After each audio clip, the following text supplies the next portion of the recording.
Hi guys, this is chapter 2 of the Sarah Noble. Okay, chapter 2, Night in the Settlement. Okay, let me get up, guys. The next night was quite different.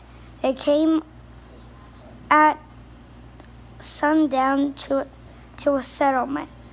The houses were brown and home-like. In two of them, the sticks of pine used instead of candles were already burning. They shone through the windows with a warm golden light that seemed to say, "Welcome, Sarah Noble." Sarah, riding on Thomas, looked down at her father, walking beside her. It has been a long day, and the trail through the forest had not been easy. "Yes, we will spend the night here, Father?"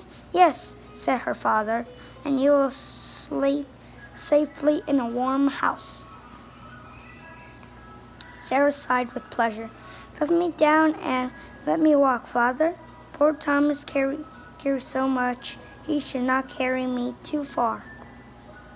So they were walking, all three of them, when they came to the cabin where the candlewood was lighted early.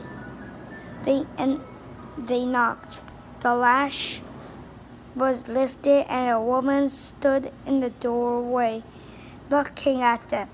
"She is not my mother." Not like my mother, Sarah thought.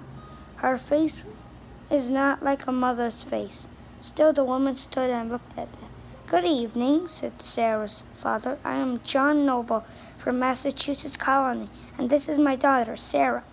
We are on the way to New Milford, where I bought land to build a house. Can you tell us where to put up for the night?" The woman looked at them, still without smiling. "We have not much room," she said, "but you can make sure what we have. My husband, Andrew Robinson, is away, and I thought it might be wandering Indians. If you do not mind sleeping by the fire, we slept through the forest last night," John Noble said. Anything under a roof will seem fine to us." So they went in, and Sarah saw the children who were in the house. There were 4 of them.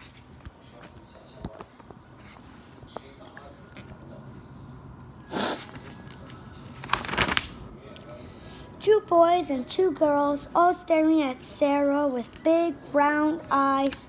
She began to feel shy, and now she was alone, for her father had gone to see Thomas and to bring Sarah's quilt for her to sleep on.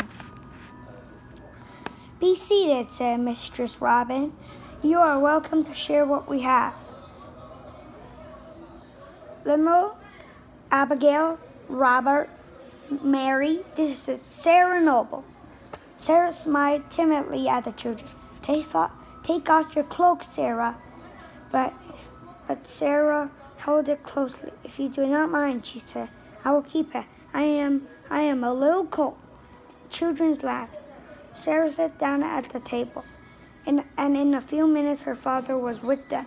Now Sarah let the cloak fall back from her shoulders. "I will hang it up for you," said Abigail. "It's a beautiful warm cloak." Her fingers stroked the coat lovingly as she hung it up on a peg. "This is kind of red," she said. "I would like to have a new cloak." "You have no need of a new cloak," said her mother sharply. Now Mistress Robin began to ask questions, as Sarah and John Noble answered, she began clucking and fussing, just as Sarah's mother might have done. Somehow, Sarah's mother fussed in a loving way, taking this dear child into the wilderness with those heathen savages. Yeah. And she was not more than 7. 8, said Sarah. Though my mother says I am not tall enough for my age. 8 then. What will you do there all alone? My father is with me, Sarah said. My father, the children's eyes had grown wider and rounder. Now they began to laugh at the younger ones pointed at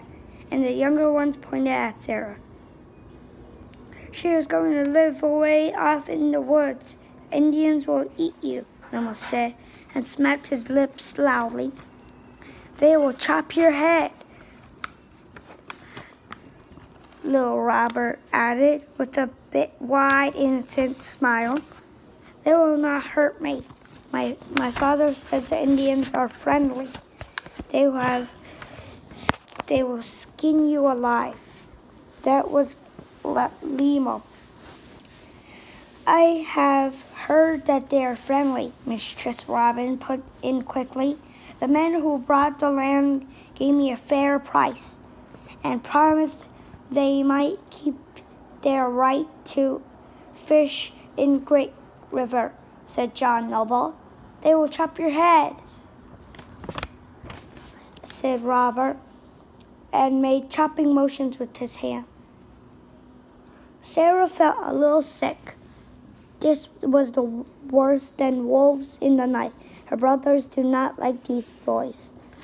And she had heard about Indians. Perhaps these Indians had changed their minds about being friendly. Wait, guys, I need to charge this. I need to charge this phone.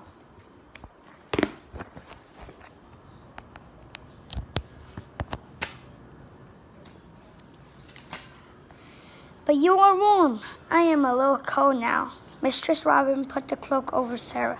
Have it your way, child, but your blood must be thin.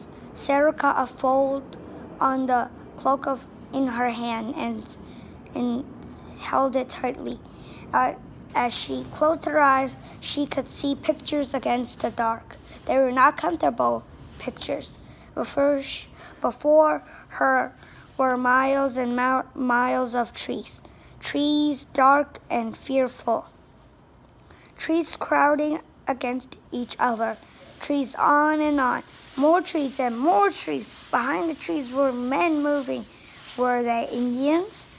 She held the worn material of the cloak even more closely.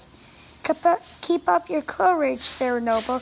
Keep up your courage, she whispered to herself. But it was quite a long time before she slept.